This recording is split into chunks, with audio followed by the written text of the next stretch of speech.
Um relatório anual do Serviço de Imigração e Alfândega dos Estados Unidos indicou que o país deportou o maior número de imigrantes ilegais dos últimos 9 anos. Mais de 271 mil pessoas foram obrigadas a retornar ao seu país de origem entre outubro de 2023 e setembro deste ano. Para entender melhor essa situação e também as propostas do governo de Donald Trump, vamos conversar a partir de agora com a advogada especialista em direito de imigração e direito de família, Hannah Crispin, a quem agradeço demais pela participação. Ela sempre, quando pode, conversa com a gente aqui na Jovem Pan. Doutora, seja muito bem-vinda mais uma vez aqui à programação da Jovem Pan. Boa noite, é um prazer estar aqui com vocês. Perfeito. Para começar, maior número de deportações de imigrantes ilegais desde 2015 nos Estados Unidos. Para começar, o que esses números explicam da política de imigração do governo de Joe Biden? Depois, na sequência, a gente entra e projeta a administração de Donald Trump. Bom, esses números realmente foram muito altos, mas nós temos que lembrar também que o número de pessoas que entraram no país ilegalmente nos últimos anos também bateu o recorde. Então, não é uma surpresa de que um número tão grande de pessoas tenham sido deportadas. Uma parte delas entraram no país recentemente, mas outra parte também já estavam no país há alguns anos, tiveram processos na Corte de Imigração, tiveram, por exemplo, se fosse o caso, pedidos de asilo ou outras formas de defesa negados, e aí tiveram ordem de deportação.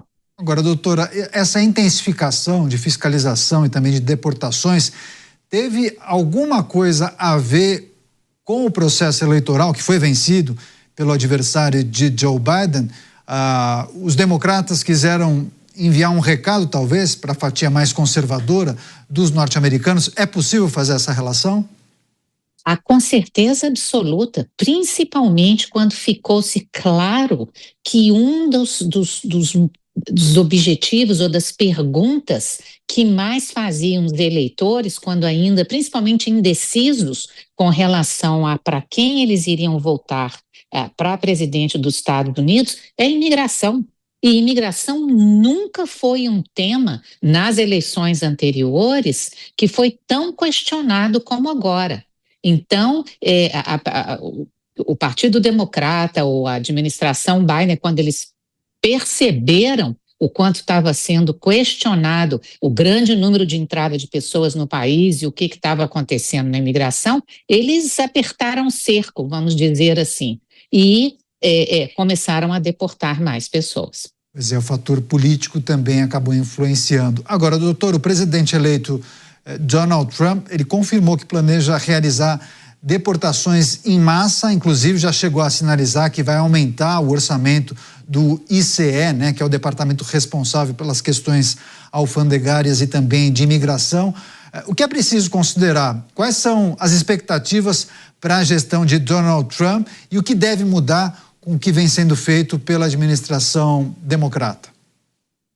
Eu acredito que vai haver, com certeza, uma política muito mais rigorosa, não só nas fronteiras, um controle muito maior de quem vai entrar ou não, um aceleramento no tempo de processamento das pessoas que entraram pela fronteira ou que entraram com pedidos de asilo ou proteção aqui nos Estados Unidos, para que os casos possam ser decididos mais rapidamente, e acredito também que haverá mais uma busca àqueles que estão fora, que estão dentro do país, que já têm ordem de deportação, que continuam vivendo aqui ilegalmente, principalmente os que têm problemas criminais. Hannah Crispin, advogada especialista em direito de imigração e direito de família, conversando ao vivo com a gente. Doutora, qual localidade a senhora está nos Estados Unidos? Eu moro em Boston, em Massachusetts.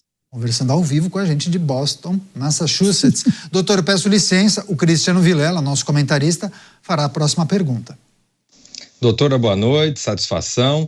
Doutora, analisando esse contexto do aumento do número de deportações, nós tivemos, inclusive, não muito tempo atrás, alguns relatos de crianças separadas de pais, situações que atentavam ali contra contra a lógica, contra a normalidade até dentro de um caso que envolva menores ou pessoas com algum tipo de vulnerabilidade. Qual é o quadro atual? Quando se fala desse aumento de deportações, essas deportações elas têm sido feitas de acordo com as regras internacionais, de acordo com aquilo que possa ser considerado adequado, ou existem casos que chamam a atenção por eventualmente afrontar os direitos humanos e aquilo que pode ser desejado para um episódio como esse? Bom, com relação a crianças sendo separadas dos pais ou dos familiares, isso, se está acontecendo, são números muito pequenos, porque principalmente a administração do presidente Biden foi muito cautelosa, daí inclusive o número tão grande de pessoas terem conseguido entrar no país, porque ficou-se conhecido de que se você entrasse no país com uma criança ou com um menor de idade, você não seria detido já para evitar a prisão ou a separação, né? Agora, o que vai acontecer durante a administração Trump, nós ainda precisamos esperar para que o presidente assuma o poder e vamos ver realmente o que ele pretende fazer com relação a quem for detido, tanto entrando no país ou quem já estiver fora aqui de status, porque, obviamente, você não pode separar crianças e nem muito menos deixar crianças para trás quando esses pais são removidos do país. Agora, esse não é um processo novo, né, doutora? De tempos em tempos, a depender do líder e do presidente da ocasião, muitas vezes a administração acaba adotando uma política um pouco mais rigorosa.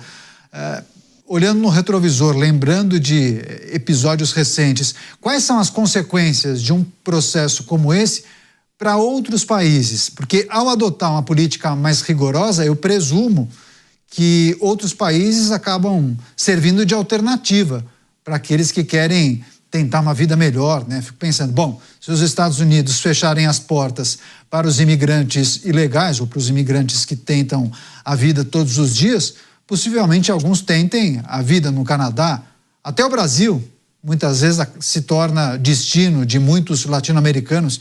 O estado de São Paulo deu uma notícia há poucos dias falando do aumento de cubanos que tentam a vida no Brasil, né?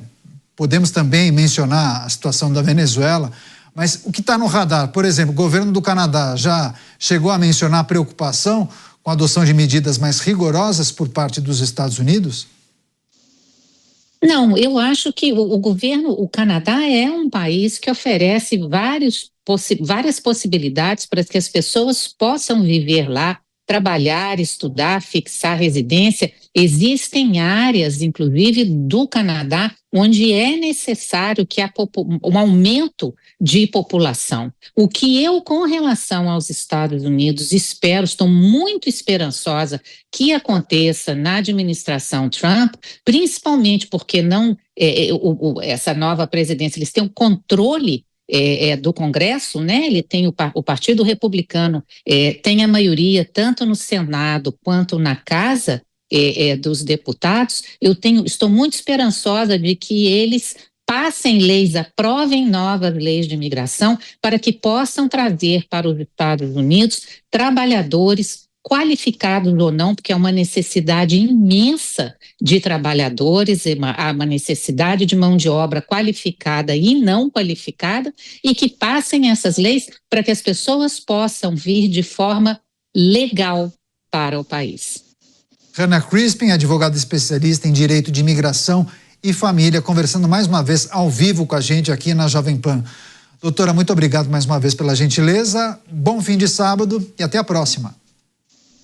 Uma boa noite para todos, é um prazer.